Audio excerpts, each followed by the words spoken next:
let's be honest, you know PepsiCo. I mean, whether it's a can of Pepsi, a bag of Doritos, or a bottle of Gatorade, their stuff is absolutely everywhere. But behind those brands we all know is a global titan that's really at a major turning point. So today we're going to look past the snack aisle and really break down the investment case for PepsiCo and what its future might actually hold. Here's how we're going to break it all down. First, we'll get a handle on the sheer scale of this company. Then we'll get into the bull case, why investors absolutely love it, and, of course, the bear case, all the headwinds it's facing. After that, we'll check out how they're planning to fight back, and finally, we'll wrap it up with the central dilemma every potential investor has to answer for themselves right now. Okay, so first things first. To even begin to understand the investment case here, you just have to appreciate the incredible scale of this operation. Let's put some numbers on the board to see just how massive PepsiCo really is. To put this into perspective, the company pulled in nearly $92 billion in revenue in 2024. I mean, that is just a staggering figure. It really speaks to its incredible reach and, the daily presence its products have in all of our lives. And its power really comes from this dual empire it's built. See, PepsiCo isn't just a beverage company that happens to sell some snacks. No, it's a symbiotic machine. The combination of market-leading snacks and drinks makes it an absolutely indispensable partner for retailers everywhere, from the biggest superstores right down to your local corner shop. So that brings us to the bull case, the argument for why PepsiCo is such a rock-solid investment. It really all comes down to its powerful competitive advantages, or what investors like to call moats, the things that protect it from all the competition out there. PepsiCo's fortress is protected by these three really deep moats. First, you've got iconic brand loyalty. Second, unmatched scale, which is powered by a secret weapon, its direct store delivery system. Frito-Lay's own employees stock the shelves. Think about that. It guarantees perfect placement and basically shuts out competitors. And third, that powerful snack and drink synergy we talked about, it just makes them essential. Now here's where it gets really interesting. Where does the money actually come from? Well, while the company name is Pepsi, the real profit engine is Frito-Lay North America. The snack division alone generates a massive 43% of the company's operating profit. It's the cash cow that fuels the entire enterprise. It's that simple. And for any income-focused investors out there, this right here is the crucial point. PepsiCo is a dividend aristocrat.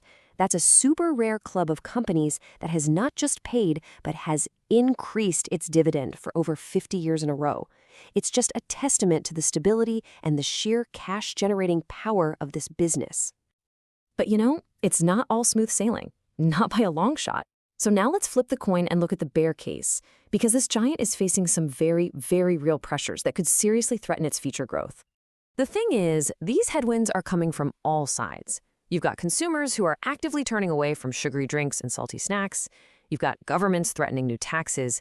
Its core North American market is stagnating. And now, to top it all off, a very prominent activist investor is publicly demanding some big changes. In this slide right here, wow, it just illustrates the problem perfectly. While the international business is still a growth engine, cranking out a healthy 6% organic growth, the core North American market has basically hit a wall. Trying to offset this slowdown right here at home, that is now the company's single biggest challenge. So how is PepsiCo fighting back? Well, the company isn't just sitting still and hoping for the best. It has a pretty clear plan to pivot the entire business toward a whole new kind of growth.